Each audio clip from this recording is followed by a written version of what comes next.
আসসালামু আলাইকুম প্রিয় দর্শক, আমন্ত্রণ জানাচ্ছি তরঙ্গ সংবাদের এখনকার আয়োজনে। প্রথমে থাকছে সংবাদ শিরোনাম।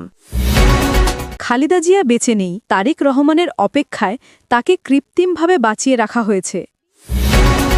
দেশে ফিরবেন তারেক রহমান, তার নেতৃত্বেই নির্বাচনে অংশ নেবে বিএনপি, বললেন বিএনপির স্থায়ী কমিটির সদস্য আমির খসরু মাহমুদ চৌধুরী। সিলেটে জামায়াত নেতৃত্বাধীন ৮ দলের সমাবেশ চলছে। জানতাম খালেদা জিয়াকে দেখতে পাব না, তবু এলাম যেন আফসোস না থাকে। এতক্ষণ শুনছিলেন সংবাদ শিরোনাম, এখন জানাবো বিস্তারিত। গত কয়েকদিন ধরে রাজধানীতে নানা ধরনের গুঞ্জন ঘুরে বেড়াচ্ছে বিএনপির চেয়ারপারসন বেগম খালেদা জিয়ার চিকিৎসা ও অবস্থাকে কেন্দ্র করে। কেউ বলছেন তিনি গুরুতর অসুস্থ, কেউ বলছেন বিদেশ নেওয়ার প্রস্তুতি চলছে, আবার সামাজিক যোগাযোগ মাধ্যমে ছড়িয়ে পড়েছে উল্টোপাল্টা দাবি, যার সত্যতা যাচাইয়ের সুযোগ নেই। দলীয় সূত্রের কেউ কেউ অভিযোগ তুলছেন, রাজনৈতিক পরিস্থিতিকে ঘিরে নানা বিভ্রান্তি ছড়াচ্ছে একাধিক পক্ষ। আবার অনেকে দাবি করছেন, বিদেশে নেওয়ার পরিকল্পনা নিয়ে দলে চলছে তীব্র নীরবতা। আমি এখন এভারকেয়ার হাসপাতালের সামনে। এখানে কয়েকদিন ধরেই চলছে অস্বাভাবিক ভিড়। কেউ উদ্বেগ নিয়ে দাঁড়িয়ে আছেন, কেউ আবার ফেসবুক লাইভ বা টিকটক ভিডিও বানাতে ব্যস্ত। সমালোচকদের মতে এই ধরনের আচরণ মানবিকতার জায়গা থেকে প্রশ্ন তোলে। হাসপাতালের ভেতরে কি ঘটছে তা নিয়ে কোনো ছবি বা ভিডিও আনুষ্ঠানিকভাবে প্রকাশ করা হয়নি। এই সুযোগে সামাজিক মাধ্যমে ছড়িয়ে পড়ছে একের পর এক গুজব ও অনুমান। অনেক সমর্থককে দেখা গেছে আবেগাপ্লুত হয়ে বলতে, আমাদের চাইলে অঙ্গ দিতেও প্রস্তুত, শুধু যেন ম্যাডাম সুস্থ হয়ে ওঠেন। দেশের রাজনৈতিক অঙ্গনে আলোচনার কেন্দ্রবিন্দু বেগম খালেদা জিয়াকে লন্ডনে নেওয়া হবে কিনা। কখনো বলা হয়েছে শুক্রবার, আবার কখনো রবিবার। অনেকে প্রশ্ন তুলছেন, কেন এই সিদ্ধান্ত বারবার পিছিয়ে যাচ্ছে। আবার নেতাদের বক্তব্যেও এসেছে টানাপোড়েন। কেউ বলছেন তথ্য ভুল ছড়ানো হচ্ছে, কেউ বলছেন প্রস্তুতিই এখনও শেষ হয়নি। রাজনৈতিক মহলে আলোচনার ঝড়, তারেক রহমান বাংলাদেশে ফিরবেন কিনা, বা তার স্ত্রী জুবাইদা রহমান আসছেন কিনা। এক প্রশ্নকে কেন্দ্র করে এক নেতার উত্তেজিত প্রতিক্রিয়া সামাজিক যোগাযোগ মাধ্যমে আরও জল্পনা তৈরি করেছে। অনেকে আবার দাবি করছেন, পরিবারের সিদ্ধান্তই নির্ধারণ করবে মেডিকেল ট্রাভেলের পরবর্তী ধাপ। তবে এসবই কেবল বক্তব্য, যার কোনোটিরই আনুষ্ঠানিক নিশ্চয়তা পাওয়া যায়নি। দেশের রাজনৈতিক এক শীর্ষ নেত্রী চিকিৎসাধীন থাকায় স্বভাবতই জনগণের আগ্রহ বেশি। এই সুযোগে ভুয়া তথ্য ও যাচাইবিহীন দাবি ছড়িয়ে পড়ছে দ্রুত। অনেকে বলছেন, আমরা তাকে দেখে এসেছি, তিনি স্থিতিশীল। অন্যদিকে সামাজিক মাধ্যমে অনেকে সম্পূর্ণ বিপরীত দাবি ছড়াচ্ছেন। এই পরিস্থিতিতে বিশেষজ্ঞরা বলছেন, যাচাইবিহীন তথ্য প্রচার হয়ে উঠছে সবচেয়ে বড় সংকট। আনুষ্ঠানিক ঘোষণা ছাড়া কোনো তথ্য বিশ্বাস করা উচিত নয়।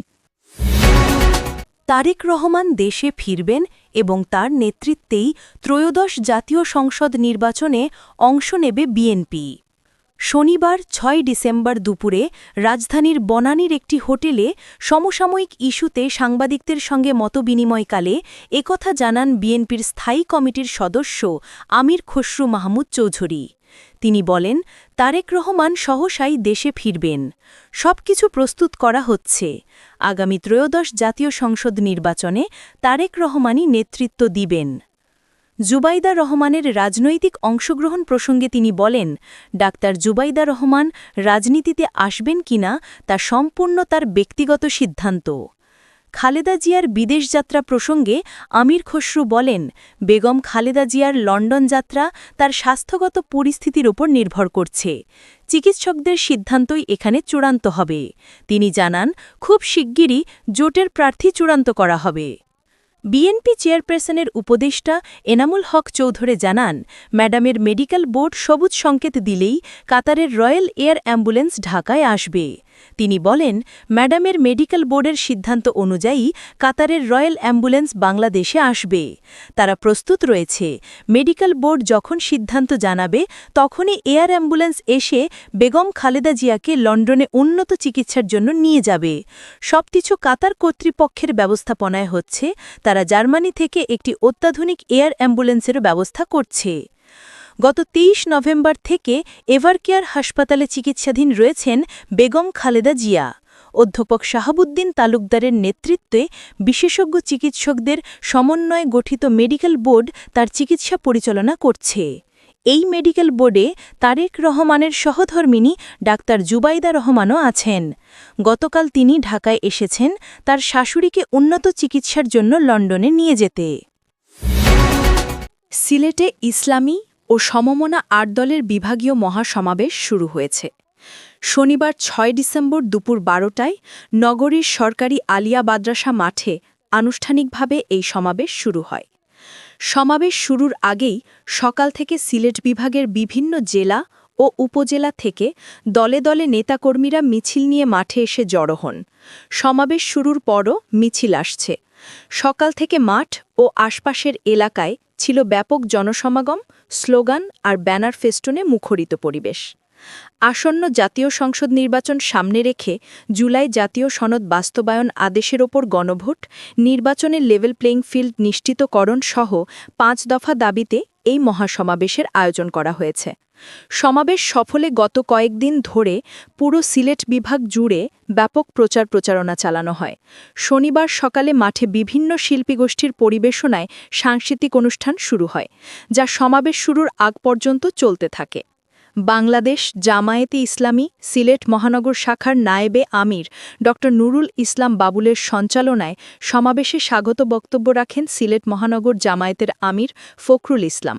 তিনি বলেন, দেশের জনগণের ভোটাধিকার নিশ্চিত, অবাধ ও সুষ্ঠু নির্বাচন এবং গণতান্ত্রিক পরিবেশ ফিরিয়ে আনতেই এই মহাসমাবেশের আয়োজন করা হয়েছে।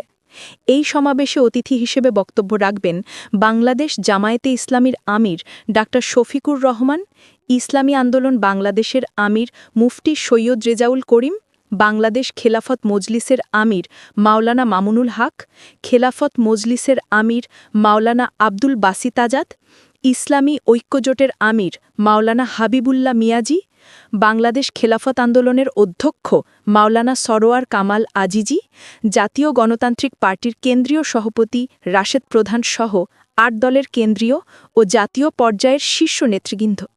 এই সমাবেশে অংশ নিচ্ছে জামায়াতে ইসলামী, ইসলামী আন্দোলন Bangladesh, Bangladesh Khelafat Majlis, Bangladesh Nezami Islam party, Jatiya Ganatantrik party Jagpa, Bangladesh development party advocate Anwarul Islam Chand সহ ৮ দলের কেন্দ্রীয় ও জাতীয় পর্যায়ের শীর্ষ নেতৃবৃন্দ।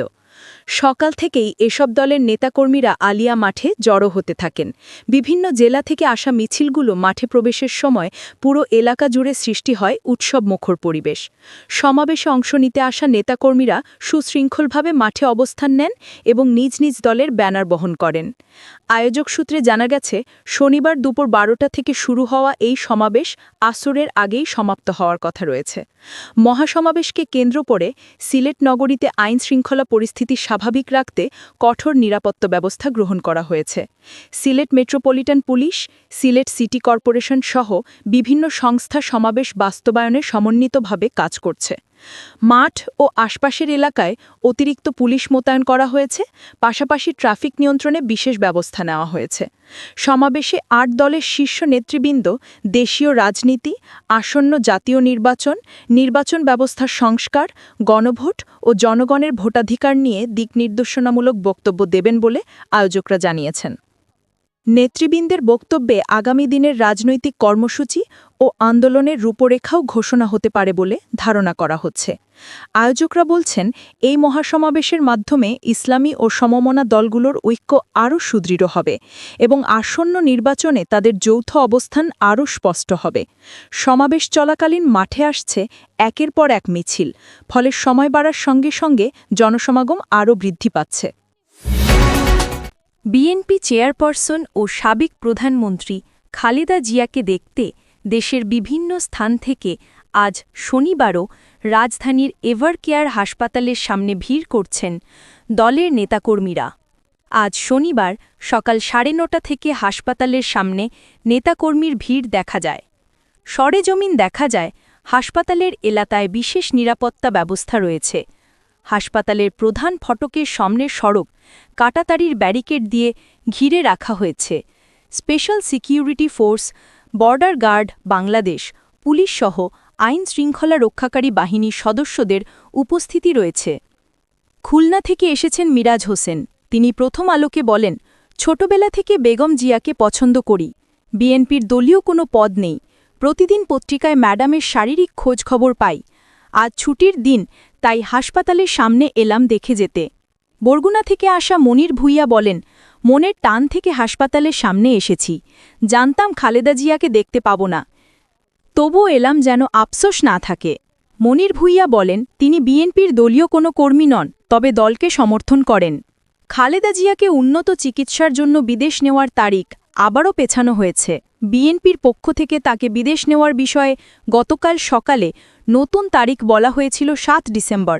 পরে রাতে জানা গেছে সেই তারিখ পিছিয়ে সম্ভাব্য যাত্রার তারিখ ঠিক করা হয়েছে ৯ ডিসেম্বর। এই তারিখও পেছাতে পারে। খালেদা জিয়ার চিকিৎসা ও বিদেশে পাঠানোর বিষয়ে অবগত একটি সূত্র জানায়, খালেদা জিয়ার যাত্রার বিষয়টি নির্ভর করছে তার শারীরিক অবস্থা ও চিকিৎসকদের সিদ্ধান্তের ওপর। তবে গতকাল সর্বশেষ প্রাপ্ত তথ্যে তার শারীরিক অবস্থার উন্নতির বিষয়ে কিছু জানা যায়নি। পরিস্থিতি অনেকটা অপরিবর্তিত রয়েছে।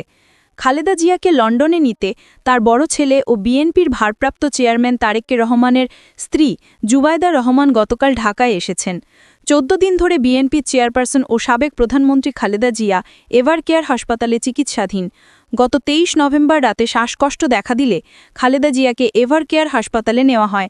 অধ্যাপক শাহাবুদ্দিন তালুকদারের নেতৃত্বে দেশি বিদেশি বিশেষজ্ঞদের সমন্বয়ে গঠিত মেডিকেল বোর্ডের অধীন খালেদা জিয়ার চিকিৎসা কার্যক্রম চলছে।